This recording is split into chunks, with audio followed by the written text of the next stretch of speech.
ہر آدمی ماں باپ کے ذریعے پیدا ہوتا ہے، اگر پیدا کرنا چاہے تو جناب عیسیٰ کو بغیر باپ کے پیدا کر دیتا ہے، اگر پیدا کرنا چاہے تو حضرت آدم کو بغیر ماں اور باپ کے پیدا کر دیتا ہے۔ جب یقین رکھیں، یقین، قرآن مجید پڑھیے، حضرت موسیٰ علیہ السلام فرعون کے دربار میں کھڑے ہیں، چاروں جانب دشمن ہی دشمن ہے، جادوگر آ گئے، انہوں نے سانپ چھوڑے، حضرت موسیٰ کے ہاتھ میں ڈنڈا تھا۔ حضرت موسیٰ کہتے ہیں یا اللہ کیا کروں؟ تو اللہ تعالیٰ نے فرمایا اپنا عصا پھینک دو۔ کہنا چاہیے تھا نا کہ یا اللہ ایک ہی تو شے ہے، اتنے سانپ ہے، بچانے کے لیے ڈنڈا ہے، وہ پھینک دوں؟ ڈنڈا پھینکا جاتا ہے، سانپ کو دیکھ کر کے قابو کیا جاتا ہے۔ یہ میرا اور آپ کا ذوق ہے نا، لیکن انبیاء کرام کا انداز ملاحظہ کیجئے میرے عزیزو۔ اللہ فرماتے ہیں ڈنڈا، اے موسیٰ ڈال دے اپنا عصا۔ پہلے نہیں فرمایا کہ سانپ بن جائے گا، فرمایا بس تو ڈال دے۔ میں اور آپ ہوتے ہیں تو سام سامنے ہے، ڈنڈا ہاتھ میں ہے، ہم کہیں گے عجیب بات ہے، یہی تو دفاع کی چیز ہے، اسی کو ڈال دوں تو بچوں گا کیسے؟ کہا ڈال دو، تو حضرت موسیٰ نے ڈال دیا، کہا میرے رب کا حکم ہے تو میرے لیے بہتر ہی ہوگا۔ اللہ فرماتے ہیں جب موسیٰ نے ڈالا تو میں نے اس ڈنڈے کو، اس عصا کو اژدہا بنا دیا۔ اب کبھی عصا بھی اژدہا بنے، کبھی چھڑی بھی بہت بڑا اژدہا بنی ہے، لیکن قرآن کہتا ہے جناب موسیٰ نے ڈالا تو اللہ نے اژدہا، بلکہ اس سے پیچھے چلیے، عورتیں کمزور یقین کی ہوتی ہیں نا۔ جناب موسیٰ پیدا ہوئے تو اللہ فرماتے ہیں میں نے موسیٰ کی ماں کے دل میں بات ڈالی، ماں کے دل میں، صندوق میں ڈال کے تو اس کو دریا میں بہا دے۔ اور بھائی صندوق میں کہہ سکتے ہیں نا آکسیجن کیسے جائے گی، اور دریا میں بچے بچنے کے لیے ڈالے جاتے ہیں کہ ڈوبنے کے لیے ڈالے جاتے ہیں؟ ماں کے دل میں یقین کمزور نہیں تھا اماں کا۔ انبیاء کے ماں باپ موحد ہوتے ہیں، دین کو ماننے والے، ماں کے دل میں اللہ نے بات، اللہ قرآن میں کہتے میں نے وحی کی، میں نے القاء کیا، میں نے بات ڈالی۔ حضرت موسیٰ کی ماں کہتی ہے میں نے ڈال کے نا سمندر میں بیٹا، میں نے سمندر میں بیٹا ڈال کے صندوق میں بند کر کے رب کے حوالے کیا۔ آپ فرماتے ہیں میرے مالک کا بھروسہ کیا تو پھر میرے مالک کا کام دیکھو، کمال دیکھو، میں نے دریا میں ڈالا، اللہ نے فرعون کے گھر میں میرے بیٹے کی پرورش کرا دی۔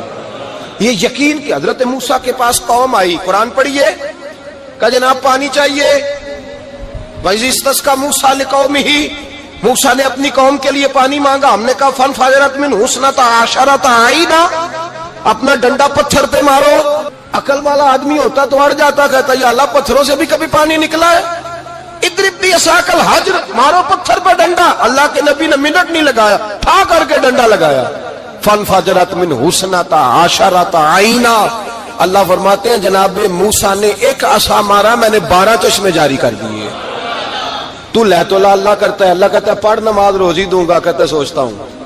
اللہ فرماتا ہے آجا مسجد میں تیرا ہو جاؤں گا، کہتا ہے دیکھتا ہوں۔ رب فرماتا ہے تو میرے محبوب کی غلامی کر، میں تجھے محبوب بنا لوں گا۔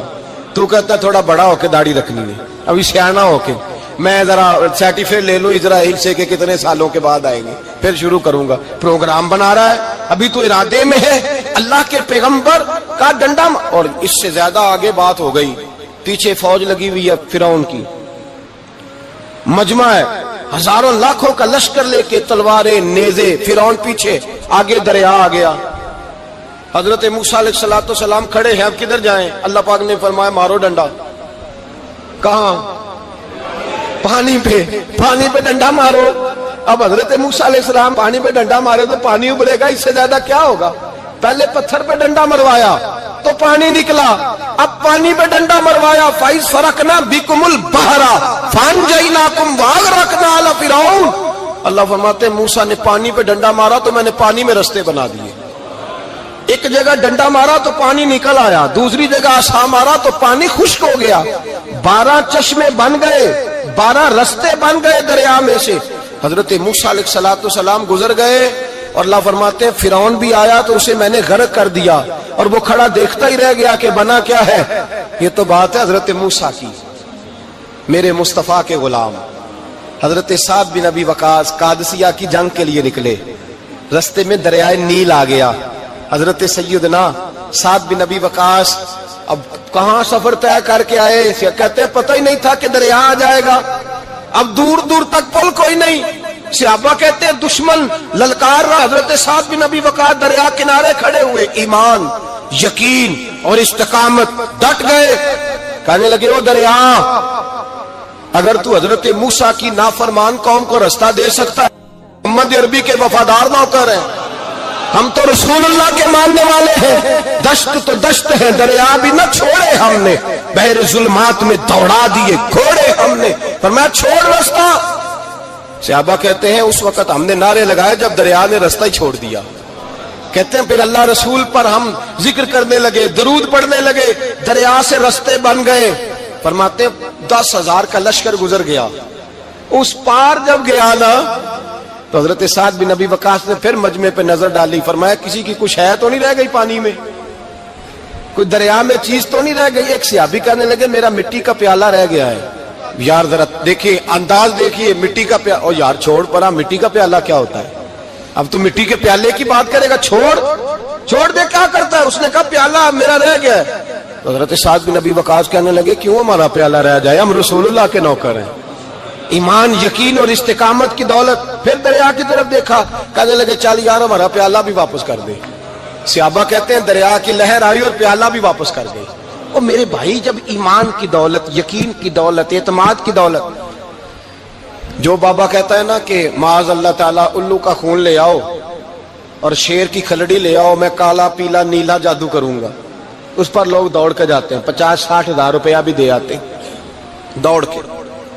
اور اگر کہا جائے کہ مسجد آؤ 4 رکعت نماز پڑھو، حاضری دو مسجد کی، تو کہتے ہیں معرفت والے ہیں. معرفت والے نمازیں نہیں پڑھتے، وہ کون سی معرفت ہے؟ یہاں اللہ کی بارگاہ میں جھکنے کا، چونکہ یہ لیٹ ہے نا، یہ پتہ نہیں جنت میں جا کے ملے گا کب ملے گا معاذ اللہ. لوگ دنیا داری کے معاملے میں پس جاتے ہیں. حکمران نے وعدہ کر دیا ہے سڑکیں پکی ہو جائیں گی، خوشحالی ہو جائے گی، موجیں لگ جائیں گی، لوگ لائنوں میں کھڑے ہیں ووٹ دینے کے لیے، اور تیرے رب نے کہا ہے تو مجھ سے ڈر جا، میں تیری دنیا بھی اچھی کر دوں گا، آخرت بھی اچھی کر دوں گا، تو ادھر آ میری بارگاہ میں جھک. لوگ اعتماد اور یقین کو اوہام پرستی کا شکار ہیں، ہم لوگ وہم کا شکار ہیں. ہم لوگ بدشگونی، ایسے ہو جائے گا ویسے ہو جائے گا، ہم ان چیزوں کا شکار. بھائی اعتماد کی دولت پیدا کریں، یقین اپنے اندر پیدا کریں، ایمان پیدا کریں، ڈٹ جائیں رب رسول کا نام لے کر. حضرت عمر کا زمانہ تھا، مصر فتح ہو گیا، حضرت عمر بن عاص گورنر بنے. رواج یہ تھا مصر کے اندر کہ ایک دریا چلتا تھا، دریائے نیل، اور سارے مصر کا انحصار اسی دریا پہ تھا.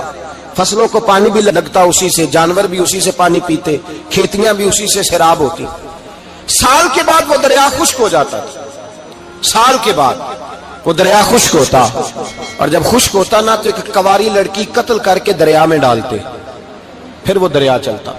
آج بھی بہت ساری جگہوں پہ اوہام پرستی ہے، کہتے ہیں ہمارے آستانے کا طریقہ ہے. میں نے کہا آستانے کا، اس آستانے کا طریقہ ہوتا ہے جس آستانے کا تعلق در مصطفیٰ سے ہوتا ہے. باقی کسی آستانے کا اپنا کوئی ذاتی طریقہ نہیں. طریقہ وہ جو میرے نبی پاک کا طریقہ ہے، اس سے ہٹ کر کون سا طریقہ ہے؟ ہمارے آستانے کا طریقہ ہے، ہماری یہ رسم ہے، ہمارا یہ رواج ہے. اٹھا کے بھاگ جاؤ رسم و رواج. ہمارے رسم و رواج رسول اللہ کی سنت کے پابند ہے. سارے بولیے صلی اللہ ہو. پھر ایک دفعہ پڑھیے درود شریف صلی اللہ ہو. 3 دفعہ کر لیں تاکہ طاقت آد ہو جائے. صلی اللہ ہو. نبی پاک صلی اللہ علیہ وسلم کا طریقہ اصل طریقہ ہے. حضرت عمر فاروق کو جناب عمر بن عاص، اور کہتے ہیں کہ پکا طریقہ یہ تھا کہ جب تک لڑکی قتل کر کے ڈالتے نہیں تھے دریا چلتا نہیں تھا. حضرت عمر کو خط لکھا کہ حضور یہ معاملہ ہے، اور لوگ مجھے یہی کہتے ہیں. میں نے لوگوں کو سمجھایا ہے کہ اسلام ظلم کا حکم نہیں دیتا، ظلم کی اجازت نہیں دیتا، کیسے لڑکی قتل کی جائے. اب آپ بتائیں کیا کرنا ہے. حضرت عمر ایمان، یقین، استقامت، پہاڑ ہیں یہ لوگ. حضرت عمر نے 2 خط لکھے، ایک حضرت عمر بن عاص کے نام، دوسرا دریائے نیل کے نام. 2 خط لکھے، ایک خط لکھا دریا کے نام، ایک خط لکھا عمر بن عاص گورنر کے نام. گورنر کے نام خط لکھا تو فرمایا جتنے یہودی ہیں، عیسائی ہیں، کمزور ایمان والے، سب کو دریائے نیل پہ لے جا، اور میرا یہ دوسرا خط دریا میں ڈال دے اور سب کے سامنے ڈالنا. کہتے ہیں یہ خط پڑھنا چاہے تو تجھے اجازت بھی ہے، سنیے اور سر دھنیے اور سوچئے کہ اصل کمزوری کہاں آئی ہے. رمضان کے سب سے پہلے جمعے میں سب سے اہم موضوع چھیڑا ہے، کمزوری اور نقص واقعہ کہاں ہوا ہے. حضرت سیدنا عمر بن خطاب رضی اللہ تعالیٰ عنہ نے دریا کو مخاطب کر کے لکھا، ہو دریا اگر تو کہتا ہے نا کہ لڑکی قتل کر کے پھینکی جائے گی تو میں رسول اللہ کا ماننے والا ہوں، میں ظلم نہیں ہونے دوں گا، ہمیں تیرے پانی کی ضرورت ہی کوئی نہیں، تو بے شک پانی نہ دے۔ اور اگر تو اللہ کے حکم سے بہتا ہے، اگر تو اللہ کے حکم سے بہتا ہے تو پھر اللہ کا بندہ اور مصطفیٰ کا غلام عمر تجھے حکم دیتا ہے کہ فوراً بہنا شروع کر دے، فوراً منٹ نہ لگانا۔ حضرت سیدنا عمر بن عاص فرماتے ہیں لشکروں کے لشکر لے کے میں دریائے نیل پہ پہنچا اور بھرے مجمع میں جناب عمر کا خط میں نے ڈالا تو دریا نے بہنا شروع کر دیا۔ فرماتے ہیں دریا بہنے لگا اور غیر مسلم کلمہ پڑھنا شروع ہو گئے۔ لوگ مجھے کہنے لگے کیا دکھایا ہے جو کلمہ پڑھ رہے ہیں؟ تو میں نے کہا دکھایا کچھ بھی نہیں، یہ حضرت عمر کے ایمان کی قوت کی برکت ہے کہ بہت سارے لوگوں نے کلمہ پڑھنا شروع کر دیا۔ یہ ایمان کی قوت، ڈرا ہوا مسلمان، سہما ہوا مسلمان، یہ کبھی امریکہ کے پیچھے بھاگتا ہے، کبھی یورپ کے پیچھے بھاگتا ہے، کبھی ادھر جاتا ہے، کبھی ادھر جاتا ہے۔ اپنی دنیا آپ پیدا کر اگر زندوں میں ہے، سر آدم ہے، ضمیر کن فقہ ہے زندگی۔ جب ایمان کی طاقت پیدا ہوتی ہے، جب قوت پیدا ہوتی ہے، پھر انسان کے اخلاق سمر جاتے ہیں، پھر اس کا نظریہ سیدھا اللہ رسول کی ذات پر جا کے کھڑا ہوتا ہے۔ جنہیں آزمایا گیا تھا حضرت ابو بصیر رضی اللہ تعالیٰ، ہمیں تو تھوڑا سا جھٹکا لگ جائے نا مذہب کا، تھوڑا سا لوگ دین کی طرف آتے ہیں، اس میں نا تھوڑی تکلیف ہے۔ صحیح بخاری کی حدیث، اس میں تکلیف ہے، سچ کہہ رہا ہوں، صحیح بخاری کی حدیث ہے۔ ایک صحابی نے کہا تھا حضور میں آپ سے پیار کرتا ہوں، نبی پاک نے فرمایا اچھی طرح سوچ لے۔ سوڑیا نہیں پیار ہے، فرمایا چل پھر سوچ لے۔ حضور بڑا پیار، میں سوچ لے۔ کہا محبوبہ بڑا پیار ہے، نبی پاک نے فرمایا پھر تیاری کر لے، جس طرح گہری جگہ پہ پانی تیزی سے آتا ہے تیری طرف مشکلات بھی تیزی سے آئیں گی، تیزی سے۔ یہ شہادت گاہ الفت میں قدم رکھنا ہے۔ لوگ آسان سمجھتے ہیں مسلمان ہونا، ذرا اچھی طرح سوچ لے، جو مجھ سے محبت کا دعویٰ کرے گا اسے تکلیف ہے، بولو اسے تکلیف ہے، یہ پکی بات۔ جو محبت میں مخلص ہو وہ دیکھ لے میں آزمائش میں کتنا ہوں۔ تو اگر کوئی کہتا ہے نہیں مذہب میں جائیں گے تو موجیں لگ جائیں گی، تو یہ بات درست نہیں ہے، یہ تو بڑا مشکل کام ہے۔ یہ تو اس سے پوچھو نا جو اس منصب پہ ہے، ایک کٹھن مرحلہ، کٹھن، یہ شہادت کا ہے الفت میں قدم رکھنا۔ لوگ آسان سمجھتے ہیں مسلمان ہونا، روتا ہے فلک برسوں، پھر جا کے یہ حالات درست ہوتے ہیں۔ تو بھائی یاد رکھیں اور سمجھیں، حضرت ابو بصیر رضی اللہ تعالیٰ عنہ، نبی پاک صلی اللہ علیہ وسلم نے نہ طے کر لیا کفار کے ساتھ، حدیبیہ کی جنگ ہوئی تو فرمایا اگر کوئی مسلمان مکے چلا جائے گا تو کافر کہنے لگے ہم واپس نہیں کریں گے، اور اگر کوئی کلمہ پڑھنے والا ستایا ہوا مسلمان مدینے آئے گا تو مسلمانوں کو واپس کرنا پڑے گا مسلمان اپنا بندہ نہیں رکھ سکتے۔ اور مسلمانوں کا کوئی شخص غلطی سے بھی مکے چلا گیا تو مکے والے واپس نہیں کریں گے۔ حضرت ابو بصیر رضی اللہ تعالیٰ عنہ صحابی تھے، باپ نے، بھائی نے، محلے والوں نے قید کیا ہوا تھا کلمہ پڑھنے کی وجہ سے، پیروں میں زنجیریں تھیں، بیڑیاں تھیں، کسی طریقے سے جیل توڑ کے دوڑے مدینے پہنچے۔ کہتے ہیں رستے میں کسی آدمی کے ساتھ گھوڑے پہ کچھ دیر بیٹھا پھر پیدل چلا۔ صحابہ کہتے ہیں اتنا دردناک منظر بڑا کم ہم نے دیکھا۔ ابو بصیر جس گلی سے گزرتے وہاں خون پھیل جاتا، ان کی ٹانگیں خون سے کٹتی، وہ زنجیریں بندھی ہوئی، در رسول پہ حضور میں بھاگ کے آیا ہوں۔ کہتے ابھی نبی پاک صلی اللہ علیہ وسلم ان کی بات سن ہی رہے تھے کہ پیچھے سے قریش کے 2 سپاہی بھی آ گئے، کہنے لگے یہ بھاگ کے آیا ہے اور آپ کا وعدہ تھا کہ آپ واپس کریں گے۔ چشم زدن میں ذرا سوچنا، چشم زدن میں تھوڑی دیر کے لیے غور کرنا کہ ہمیں ہمارا استاد، ہمارا پیر دھتکار دے کہ جا دوڑ جا، تو کہتے ہیں بسم اللہ جناب یہ جا رہے ہیں۔ ایمان کی پختگی دیکھیں، اس نے تو ہمیں نکال ہی دیا جی، وہ کیسا بندہ ہے۔ یہاں تو کسی کے ہاں کوئی فاتحہ پڑھنے نہ جائے تو لوگ بگڑ جاتے ہیں، کہتے ہیں اس نے سلام نہیں لی، فاتحہ نہیں پڑھی، بس ختم، اس کو احساس ہی نہیں۔ حضرت سیدنا ابو بصیر سامنے کھڑے، سامنے 2 سپاہی آ گئے، ذرا دیکھیے ایمان کی پختگی، ایمان، یقین اور استقامت۔ امام بہقی نے دلائل کے اندر لکھا ہے، فرماتے ہیں نبی کریم صلی اللہ علیہ وسلم نے ان کی طرف دیکھا تو حضور کی مقدس آنکھیں آنسوؤں سے بھر گئیں۔ حضور نے فرمایا ابو بصیر تیری تکلیف مجھے نظر آ رہی ہے پر میں نے وعدہ کیا ہوا ہے، میں نے وعدہ۔ بھئی یہاں ڈٹ کے رہنا بڑا مشکل ہے، یہاں قائم رہنا بڑا کٹھن مرحلہ ہے۔ یہاں آزمائش کے موقع پر دین پر انہوں نے تو رکھا ہی نہیں، لوگ تانے دیتے ہیں، باتیں کرتے ہیں، رکھا ہی نہیں، تو پھر ان کا بنتا ہے۔ حضور نے فرمایا تجھے جانا پڑے گا۔ صحابہ کہتے ہیں پورے مدینے میں ایسے تھا جیسے سوگ کا سما ہو، جب وہ دو سپاہی حضرت ابو بصیر کو پکڑ کے لے جا رہے تھے تو وہ پلٹ پلٹ کے پیچھے دیکھتے تھے، پلٹ پلٹ کے، پیروں میں خون ہے، آنکھیں آنسوں سے بھری ہوئی۔ فرماتے ہیں جب وہ پلٹ رہے تھے تو مدینے کی گلیاں بھی رو رہی تھی۔ میرے نبی پاک جب وہ آنکھوں سے اوجھل ہو گئے تو حضور بیٹھ گئے زمین پہ، نبی پاک نے رونا شروع کر دیا۔ فرمایا اللہ تو نے اس شخص کی مدد فرمانی ہے، اس پر کرم کرنا ہے، اللہ اس کا خیال فرمانا، اس کے لیے دعا کی، حضور روئے۔ حضرت ابو بصیر باہر نکلے تو وہ جو کافر تھے نا وہ کہنے لگے تو بڑا بنتا تھا ان کا، انہوں نے تجھے رکھا نہیں، تجھے رکھا بھی نہیں۔ تو حضرت ابو بصیر نے تھپڑ مارا منہ پہ، کہنے لگے میں وہ نہیں جو تھوڑی سی بات سے بدل جاؤں، ایمان یقین اور استقامت کی دولت ملی ہوئی ہے۔ آپ فرمانے لگے میرا تو ایمان اور پختہ ہو گیا ہے کہ میرا نبی اپنے وعدوں کا بڑا پابند ہے، میرا رسول اپنے وعدوں کا بڑا پابند ہے۔ حضرت ابو بصیر کہتے ہیں مدینے کی سرحد گزر گئی تو میں نے کھینچی تلوار ان میں سے ایک سپاہی، اب آؤ میرے مقابلے میں جس نے آنا۔ ایک کو مارا، دوسرا بھاگ گیا۔ فرماتے اب میں مکے جا نہیں سکتا تھا، جاؤں گا تو وہ زیادہ ماریں گے، مدینے حضور نے قبول نہ فرمایا۔ فرماتے ایک جنگل میں جا کے العیس نام کی ایک بستی تھی، وہاں ڈیرا لگا لیا، دریا کے کنارے، پانی پی لیتا، پتے کھا لیتا، تن تندور ہڈاں دا بالن تے اسی ہاواں نال تپایا، کپ کپ مکیاں پیڑے کیتے تے اتوں صبر پلیتھن لایا، تن دی ہانڈی تے من دا سالن اتے لون صبر دا پایا۔ غلام فریدا وے میں ساری تیری، غلام فریدا وے میں ساری تیری، تینوں اجے یقین نہیں آیا؟ فرماتے سالوں پتے کھائے، اب جو بھی وہاں سے تنگ ہوتا وہ میرے پاس آ کے پناہ لیتا، جس کو مکے والے مارتے میرے پاس آ کہتے تانے دینے والے آ کے کہتے ہو تم کس طرح کے نوکر ہو، تمہیں تو انہوں نے رکھا ہی نہیں۔ ہم نے کہا چپ کر جا، وہ ہمارے آقا ہیں، وہ ہمارے آقا ہیں، رکھیں تب بھی ٹھیک ہے، نہ رکھے اللہ اکبر۔ ایمان دیکھو، قوت دیکھو، جڑیاں خصماں دی وچ رضا وسن بھاگ جاگ جاندے انہاں گولیاں دے تے میں گڈی ہتھ ڈور سجن دے، او جنج رکھے اونج رہنا ہے، واجب نہیں جے وچ شریعت مندہ خصم نو کہنا۔ فرمایا بس ٹھیک ہے، جس طرح حضور راضی ویسے ہی ہم راضی۔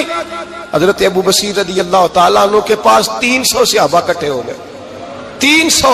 حضرت ابو بصیر جب مدینے کی سرحد سے گزر رہے تھے نا تو نبی پاک نے ایک آواز دی تھی، فرمایا ابو بصیر ایک وقت آئے گا کہ میرا پیغام تجھ تک پہنچے گا، ایک ٹائم آئے گا۔ حضرت ابو بصیر سے جب کوئی کہتا نا کہ زندہ کس بات پہ ہو تو فرمانے لگے مصطفیٰ کے فرمان پہ بڑا یقین ہے، بلاوا آئے گا، مجھے بلاوا، مجھے یقین ہے کہ مجھے بلاوا، بڑی امید ہے سرکار قدموں میں بلائیں گے، اور کرم کی جب نظر ہوگی مدینے، مجھے یقین ہے کہ مجھے بلاوا۔ حضرت ابو بصیر رضی اللہ تعالیٰ عنہ فرماتے ہیں کہ وقت گزرتا گیا، 300 لوگ اکٹھے ہو گئے۔ جب کوئی مسلمانوں کا قافلہ مکے کے پاس سے گزرتا تو مکے والے لوٹ لیتے تھے، حضور نے بھی اجازت دی مدینے والوں کو، اگر ان کا قافلہ کوئی آئے تمہیں بھی حملے کی اجازت ہے، کفر کا مال مال غنیمت ہے۔ حضرت ابو بصیر کہتے ہیں جب بھی ہمارے قریب سے وہ رستہ تھا شام کی طرف جانے کا، جب بھی کافر گزرتے ہم ان کے قافلے پکڑ لیتے، لوٹتے، ہم بھی ان کو اس طرح کی سزا دیتے جو مسلمانوں کو دیتے تھے۔ فرماتے ان کا جینا محال ہو گیا، ہاتھ باندھ کے نبی پاک کی بارگاہ میں گئے، کہنے لگے یہ شرک ختم فرما دیں اور آپ ان کو بلا لیں، بلا لیں۔ حضرت ابو بصیر فرماتے ہیں میں بوڑھا آدمی تھا، دن بھر میں کام کرتا، محنت کرتا، اس علاقے میں کھیتی باڑی کرتا، جب رات ہوتی تو میں کسی پہاڑ کے ٹیلے پہ بیٹھتا اور مدینے کی جانب منہ کر لیتا، اور میں انتظار کرتا بلاوا کب آئے گا، کب حضور کا پیغام آئے گا، میں انتظار کرتا۔ حضرت ابو بصیر رضی اللہ تعالیٰ عنہ بیمار ہو گئے، شدید بیمار، سخت بیمار تھے، تو قریش نے شیخ ختم کی۔ حضرت ابو ہریرہ کہتے ہیں نبی پاک نے 2 صحابہ کو رکا دیا، فرمایا جاؤ اسے جا کے کہو آ جائے، اسے کہو آ جائے۔ صحابہ کہتے ہیں ہم پہنچے تو ان کا آخری وقت چل رہا تھا، آخری ہجکیاں تھیں، ایمان اور یقین دیکھو، آخری ہجکیاں۔ لوگ کہتے ابو بصیر وقت آ گیا، وہ کہتے ہیں نہیں ابھی وقت نہیں آیا، وقت تب آئے گا جب نبی پاک کا بلاوا آئے گا۔ حضور کا وعدہ تھا وقت تب آئے گا جب میرے نبی کا بلاوا آئے گا، بھی بلاوا نہیں آیا تو ابو بصیر کا وقت بھی نہیں آیا۔ صحابہ کہتے ہم نے جا کے رکا تھمایا، اٹھنے کی بھی طاقت نہیں تھی۔ جب حضور کا رکا لیا نا تو دونوں یوں مٹھیاں بند کر لی، گویا جھوم جھوم کے نعرے لگانے لگے آؤ دیکھو میرے نبی کے وعدے کتنے سچے ہیں، آؤ دیکھو حضور کے وعدے، چومتے حضور کا نامہ، سر پہ رکھتے، سینے سے لگاتے۔ اور کہتے ہیں پھر بلند آواز سے کلمہ پڑھنے لگے. کہنے لگے حضور میں حاضر ہوا. یا رسول اللہ میں آیا. کہتے ہیں بلند آواز سے کلمہ پڑھا اور ان کی روح پرواز کر گئی. ان کی روح پرواز کر گئی. نبی رحمت صلی اللہ علیہ وسلم کے غلاموں کا یقین، اعتماد اتنے اعلیٰ درجے کا. کمزور مسلمان، دائیں بائیں دیکھتا مسلمان، کفر کے وعدوں پر اعتبار کرتا، یہودی عیسائی اور سکھ کے وعدوں پر اعتبار کرتا، دنیا دار ٹھگ اور چور کے وعدوں پر اعتبار کرتا، یہ رب کریم کے وعدے پر اعتبار نہیں کرتا. یہ اللہ رسول کے ساتھ اپنی توجہ کو مبذول نہیں کرتا. میرے رسول کریم سید عالم صلی اللہ علیہ وسلم کے غلاموں نے اعتماد کر کے، یقین کر کے ہمیں بتلایا ہے کہ جب تیرے پاس یقین کی دولت ہوتی ہے پھر تو دنیا کا طاقتور آدمی ہوتا ہے. جب تیرے پاس ایمان کی قوت ہوتی ہے تو دنیا کا سب سے مضبوط شخص ہوتا ہے. اپنے آپ کو مضبوط کریں، اپنے اندر ایمان کی توانائی پیدا کریں. یہ جھوٹے وعدوں پر، جھوٹی تسلیوں پہ اپنے آپ کو زندہ نہ رکھیں. نہ دیکھیں دائیں بائیں کیا ہو رہا ہے، توجہ سیدھی اللہ رسول کی جانب رکھیں. مضبوط ایمان پیدا کریں، تگڑا